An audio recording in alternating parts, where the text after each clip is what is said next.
最細嘅光遊戲 A. Mavigus 插畫。馬巴哥書。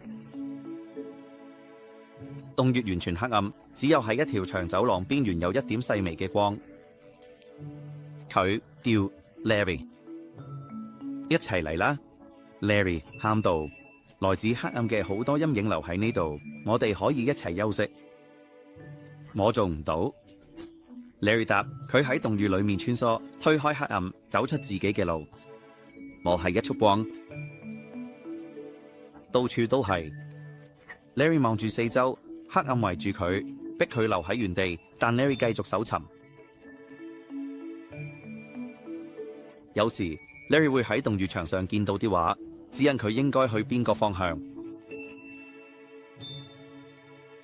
Larry 越推開黑暗，佢就變得越光亮。唔耐 ，Larry 喺遠處見到另一道光，打破咗黑暗。我一定要揾到嗰道光 ，Larry 大叫。唔好，黑暗中的陰影喊道：留喺洞穴裏同我哋一齊休息。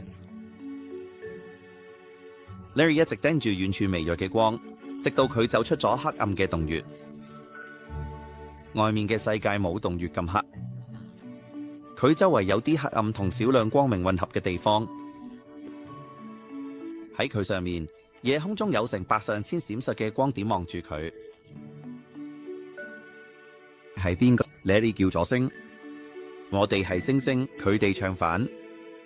Larry 唔覺得自己係一顆星星，佢哋係高高喺天上閃爍嘅光點，四周被一片黑暗包圍住。嚟啦，加入我哋！星星唱道：你可以係夜空中一束美麗閃爍嘅光。有啲人會望住我哋揾路。你真係好靚 ，Larry 回應。但我相信我係更大嘅一部分。我一定要繼續揾。Larry 繼續沿住小路行，直到佢見到一個大白光慢慢喺山上升起。幾分鐘內，呢個大嘅光圈已經高高喺佢上面嘅天空中。你真係好大 ！Larry 興奮咁喊，目不轉睛咁望住天空中嗰個大光。你係邊個 ？Larry 叫咗一聲。我係月亮，嗰個大光回應。我係一束光 ，Larry 話。我可以電到月亮對最細嘅光講。Larry 驚訝咁望住月亮。你係我見過最大嘅光。Larry 脫口而出。其實我根本唔係一束光，月亮話，令 Larry 感到驚訝。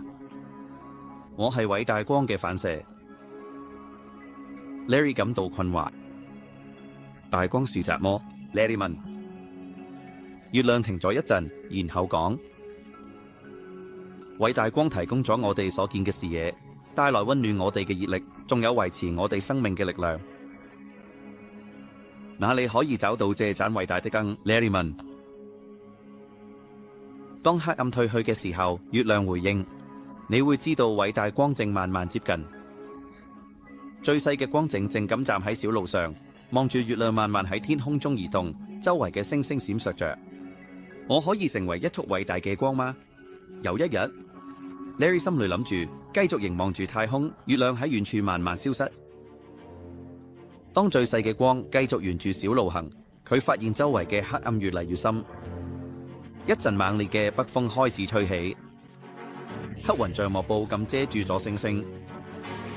即將來臨嘅風暴帶來嘅黑暗無處不在，只有 Larry 周圍有一小圈光亮。雨開始細細地下，但好快就變得又硬又密。Larry 喺一個岩石邊緣下揾庇護，離小路唔遠，水珠喺上面嘅岩石上彈跳，浸濕咗下面嘅地面。最細嘅光蜷縮喺岩石邊緣下，瑟瑟發抖，幾乎看唔到，努力唔好俾風暴嘅雨吞噬。我點解會有呢個？要成為一個光 ？Larry 喺水流圍住佢嘅時候問道。加入我哋！喺黑暗中傳來咗好多聲音嘅呼喊。加入我哋一齊同雨跳舞。Larry 無論望邊度，天空都越來越黑，風又吹得越來越勁。我做唔到 ，Larry 回應，佢慢慢閃爍，努力保持自己嘅光芒。雨開始幾乎橫吹 ，Larry 向後移到更深的檐下，想保持乾爽。月亮你喺度嗎？ Larry 陷入黑暗中。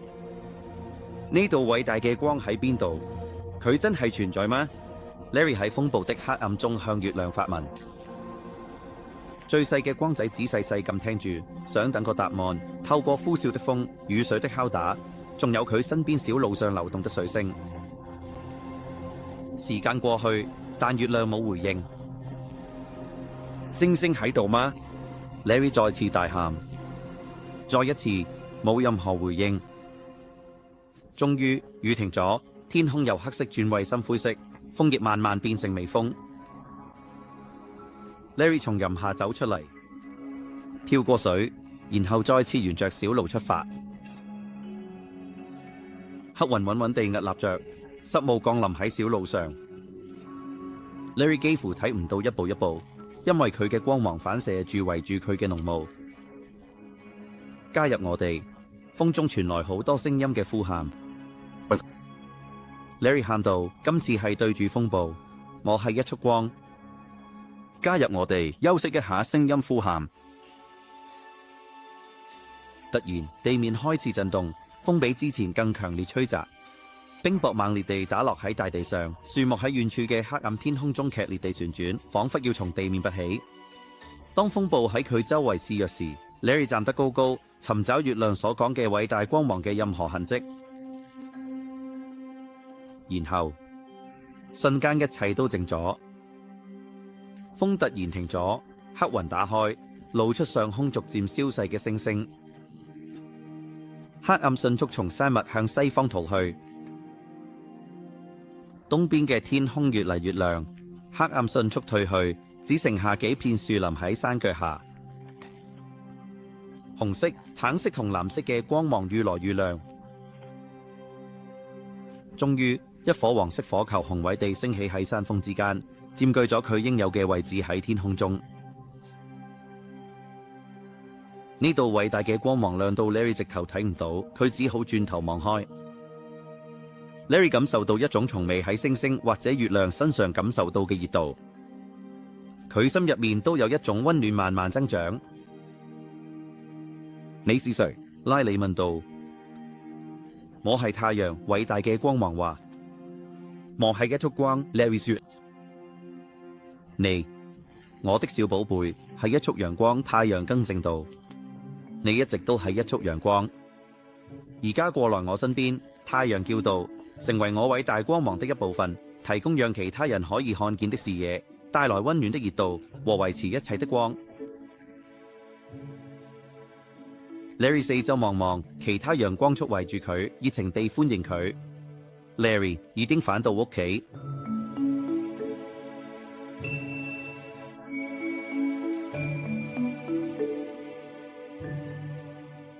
多謝你今日嚟參加有迪勝嘅小朋友詩歌同故事時間。想知道我哋幾時上再新影片，記得訂閱，做第一批知道嘅人。